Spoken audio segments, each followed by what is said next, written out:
Segment's being sponsored by the Tennessee Wildlife Resources Agency. Join us in preserving and protecting Tennessee's wildlife. All right, guys, this next segment's been sponsored by our friends over at Taylor's Archery.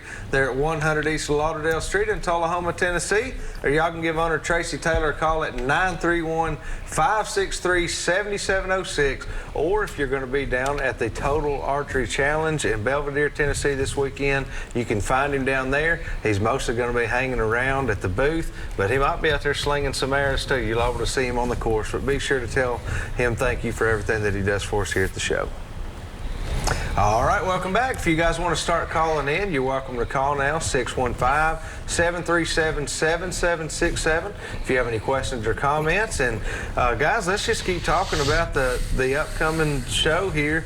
So we talked about some of the speakers, but there's still a few others I want to make sure we kind of hit, because you have a wide variety of speakers that are going to be there talking different subjects. So our buddy Mark Larice is going to be there, and I'm sure that's going to be predator related. Am I right about that? It is. Okay, You're around calling predator success. Yeah, Mark is he's a great hunter regardless. He hunts just like us, just about everything, but he is a predator guy. He knows a lot about predator hunting. That'll be a great seminar, having him come in and talk. Brian Carper, he's going to be in there, and he's going to be doing some fishing seminars. So you guys have now, hey, fishing guys, they started it up a little bit. This is a Tennessee Outdoor Rendezvous. Don't necessarily say it's a deer show. I mean, there's going to be some fishing information there. There's going to be some fishing booths. And Brian is joining and Drew and Boggs. Yeah, Drew Boggs. Drew Boggs is going to be there. And it's going to be just kind of an open discussion topic. So Drew's going to be talking fishing in this case too, though, right? Yeah. A lot of you are thinking, well, Drew's going to be talking deer hunting. No, I mean, he does that too, but he's going to be talking fishing with Brian. They're both very knowledgeable fishermen. Brian could be talking about crappie, could be talking about bass. I mean, there's no telling. So that'd be a great seminar. And then we don't want to forget to mention that Joella Bates is going to be back. A lot of you guys know who Joella is. She's a very well-known archer herself, number one, but now she spends her time getting kids into it, and she's going to be down there. Y'all probably saw in that video clip where the kids were down there shooting I guess the plunger arrows or whatever you want to say. My kids stood down there for an hour or two, I think. But that's what Joella will do. So she'll be down there set up doing the same thing, have the archery set up. Kids will be able to go down there and shoot some arrows and try to hit the floating targets. You know, they kind of float up there in the air. It's a pretty neat deal. They had a great time doing that last year. So that you know, that's a great lineup right there. And if we've forgotten one of the seminar speakers, I'm sorry, guys. I mean, there's just several to talk about as far as how that's going to be going. So we've covered a lot about the speakers and things, archery for kids. One thing Vincent mentioned that we want to do, make sure we let y'all know, because I told you about dropping your deer off when you could drop them and could pick them up, but we want to stress too that you don't have to leave your deer. We would love for you to leave it and be able to display it and show it off, but if you just want to bring it and get it scored, I guess at that point, Vince, that when y'all had it done, they could just check it back out and go on and take it home if they want it. Okay.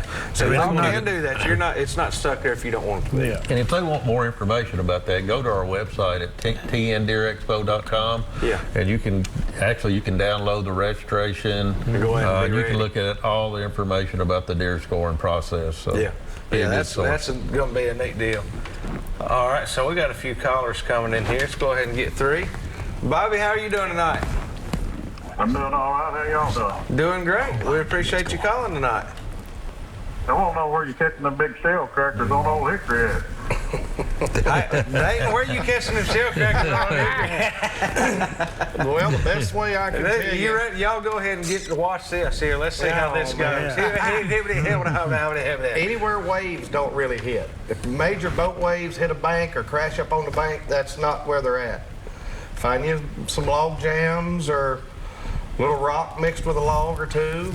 A little bit of gravel in there. And very shallow, too. And very shallow. And back of pockets, but some of them are bedded in 3 and 4 foot of water, and some of them are bedded in a foot of water. Yeah. But the most important thing is take a good pair of polarized glasses, no matter what, because without the glasses, it's quite hard not to see the beds, not to see the fish. Because a lot of times you'll be going down the bank and you'll just see one come up and he'll be that far under the water, not coming up showing itself, but he'll run stuff off the bed. That's how you locate a lot of them. Yeah. So if you're up there on the front, a lot of times, you almost sight fish for those things. And you don't pull up and throw out there and let your floater sit for 30 minutes. If you don't got a shell cracker, in 30 seconds, throw 5 more foot down the bank, throw 5 more foot down the bank, throw 5 more foot down the bank. Yeah. But mostly log jams, no waves is one of my major deals. Now, a couple of places get waves, but not the main boat waves of all-day traffic. Okay. Well, good information. And night crawler. I don't use nothing but night crawlers. A lot of people use the little black beetle spins and stuff, but I just take a #1 gold crappie hook, one of the little lead-weighted floats, and a piece of night crawler. Don't wad it up on there, cut them in pieces, and thread it up on the hook. And they like a good gob. They don't want like a little piece of worm. Really gob it up there. There you go. That's what I do, but I ain't catching a whole lot. Well, you got to move, and I'm telling you, the polarized glasses are where it's at for me. But I've been doing it so long, I know where they're at every year, just about. To kind of find them. But well, this year, for an example, like 2 of the banks are completely covered in milfoil, so you can't even fish them. There's no beds on those banks at all. Right. I'm not saying they're not in the milfoil bedding. Right. It's just harder to find them because, like in the mouth of Cedar Creek, on the 2 pockets on the right there, there's some big shell cracker in there, but the milfoil's growing up, and it's just hard to get over there in them.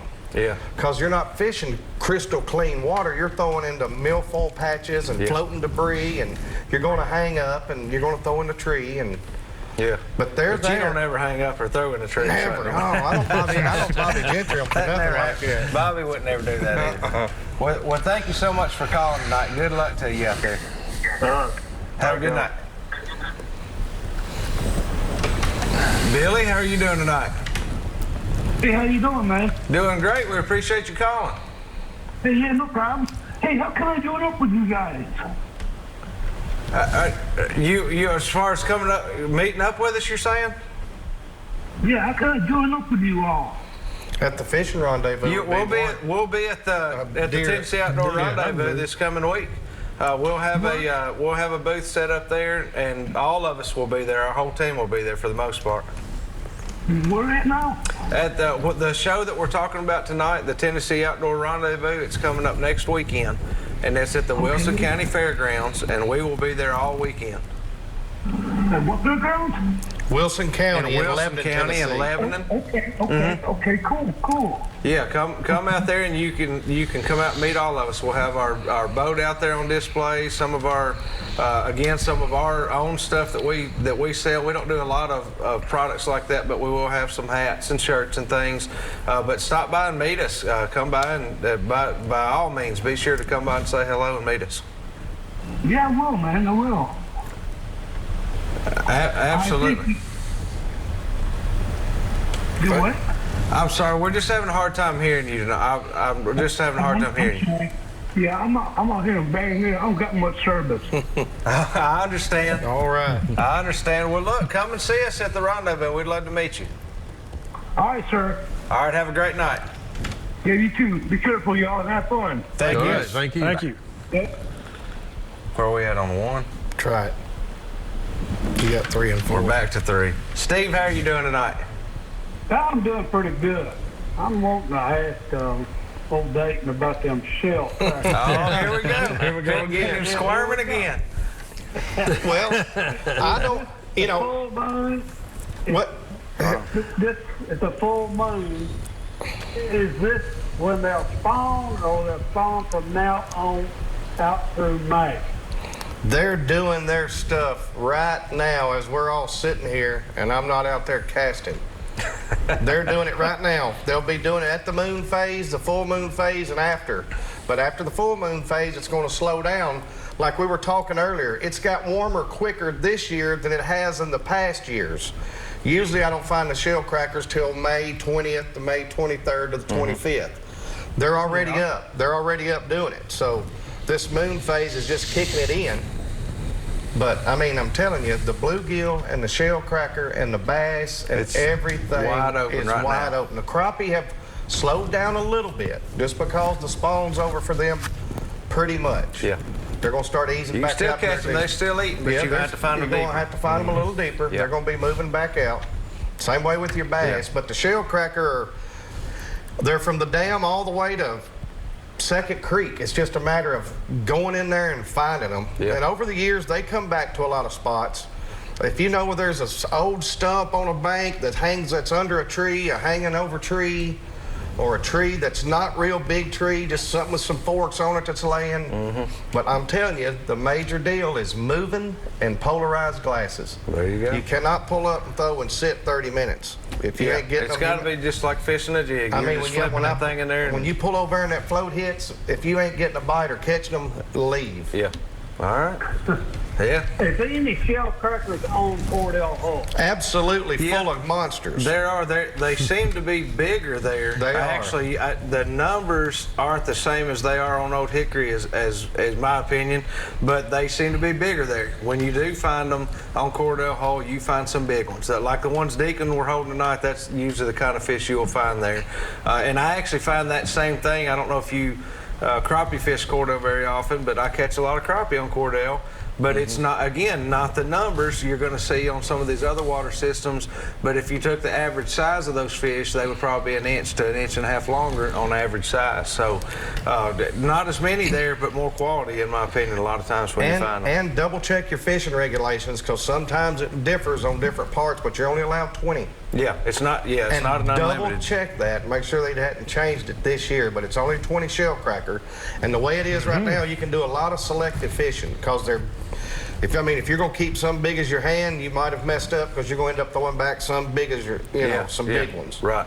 And you want to let them little females, man. I've caught 300 or 400 this week, little females that's just popped, and you don't keep none of those. Yeah, just flip throw back them in the water. back, throw them right back in. Yep. Thank y'all. Appreciate it. Absolutely. Thank you for calling. Good luck to you.